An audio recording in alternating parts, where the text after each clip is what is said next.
For those who have seen our previous video, it should already be clear that the price of natural diamonds has been declining. The primary reason for this is the impact of synthetic diamonds.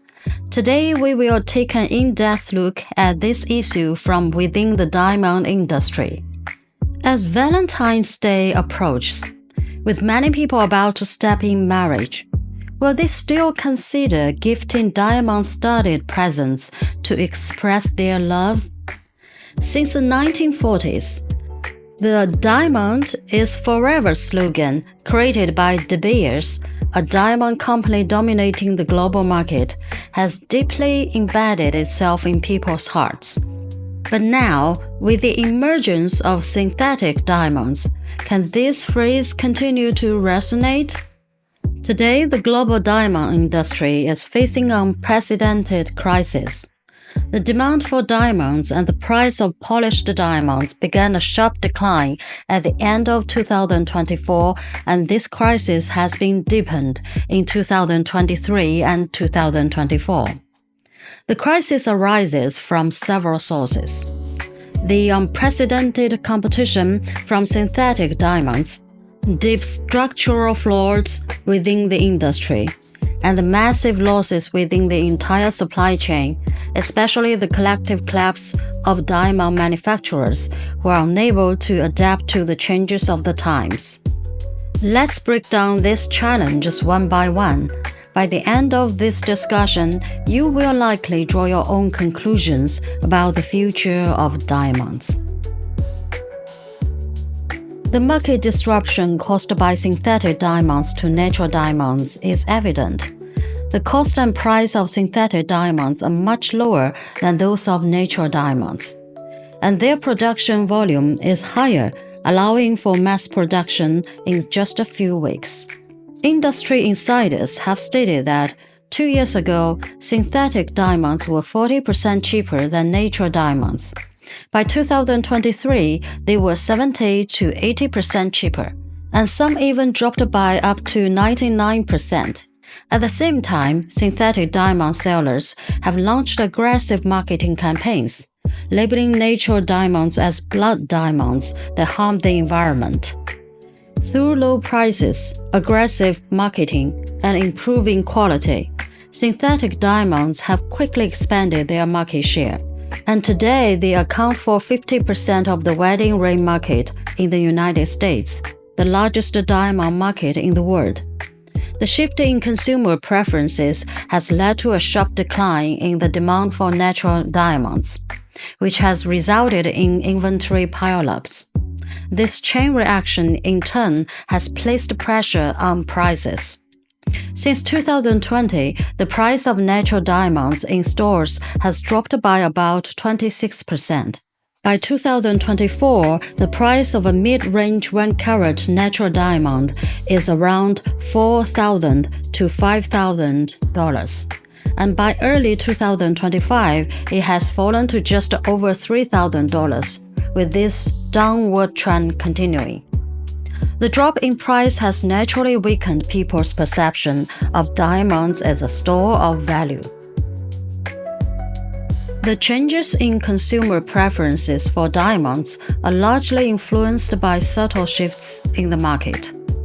First, due to increased diamond inventory, buyers now have more choices and can find diamonds that better meet their needs. As a result, they're becoming more selective and rejecting diamonds that don't fully meet their perceptions. In simple terms, consumers are becoming more discerning than ever before. Additionally, with concerns about further price drops, buyers are either focusing on niche categories that can be sold quickly or leaning towards more stable price categories, such as investment-grade diamonds. This consumer-driven market has led to a phenomenon where diamonds that are essentially identical in terms of shape, size, color, and clarity can have vast price differences. New generations of consumers are increasingly shopping online, where the subjective judgment of diamonds in videos replaces the professional evaluation of gemologists. This has led to significant price discrepancies within the same category of diamonds, which disrupts their perceived value and further erodes their role as a store of wealth. Diamond manufacturers are also facing a double bind. On one hand, the traditional slim profit margins of the industry have been entirely eroded, often resulting in losses. On the other hand, they must deal with structural differences between purchasing and sales patterns. What does this structural difference mean? Raw diamonds or rough diamonds are sold in parcels, which contains diamonds of varying sizes, colors, and clarities. This is a result of mining process, where specific types of diamonds cannot be selected. However, on the sales side, the demand for polished diamonds is focused and specific. Thus, manufacturers must purchase large quantities of rough diamonds, but only a portion of this can be processed and sold, resulting in a long-standing imbalance in the diamond industry. As inventory increases, manufacturers not only lose the ability to price diamonds consistently, but they must also pay storage costs for unsold diamonds, which exacerbates cash flow issues. Let's take a look at India, the world's largest center for diamond polishing and processing. India has a vast and mature diamond processing industry, especially in cities like Surat, with numerous diamond processing companies and skilled artisans. While diamond wholesalers in the United States have started to adapt to market changes by trimming inventory and only purchasing what they need, manufacturers in India have struggled to keep up. This difficulty is not due to conservatism, but rather the nature of mining operations, which forces them to buy parcels of rough diamonds. Under pressure, India manufacturers shut down production facilities in October 2023, and the results were immediate. With a significant reduction in market supply, the previously declining price of polished diamonds stabilized. However, after a few months, production resumed, and the prices fell again. In October 2024, a similar situation occurred. Although shutdowns have proven effective in stabilizing prices in the short term, they are not a long-term solution.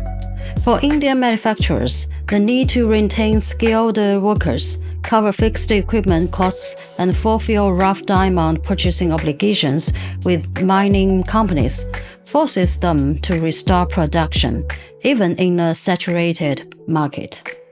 Under long-term supply agreements, Indian diamond manufacturers must purchase rough diamonds 10 times a year. To maintain the cash flow needed for these purchases, they must sell off existing inventory within a short, fixed period. This pressure weakens their bargaining power and often forces them to make price concessions or even sell via auction. As prices continue to drop for manufacturers, the wholesale and retail prices follow suit, creating a vicious cycle of price decline. In conclusion, the internal structural problems of the diamond industry, coupled with the impact of synthetic diamonds, have accelerated the depreciation of natural diamonds' values. Some may argue that as prices fall, consumer demand rises. This is true for most everyday goods, but diamonds are different.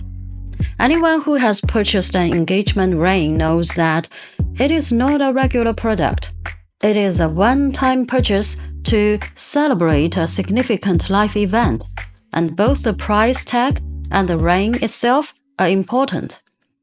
Diamonds have been the gemstone of choice because of their rarity, which makes them expensive and allows them to retain value, much like gold.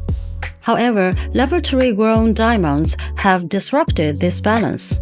They're easily accessible and indistinguishable from mined diamonds, with no limitations on supply due to billion-year-old geological processes, nor the high mining costs. So, how can diamonds continue to embody the concept of forever?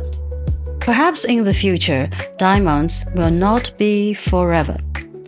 Okay, thanks for your watching. See you next time.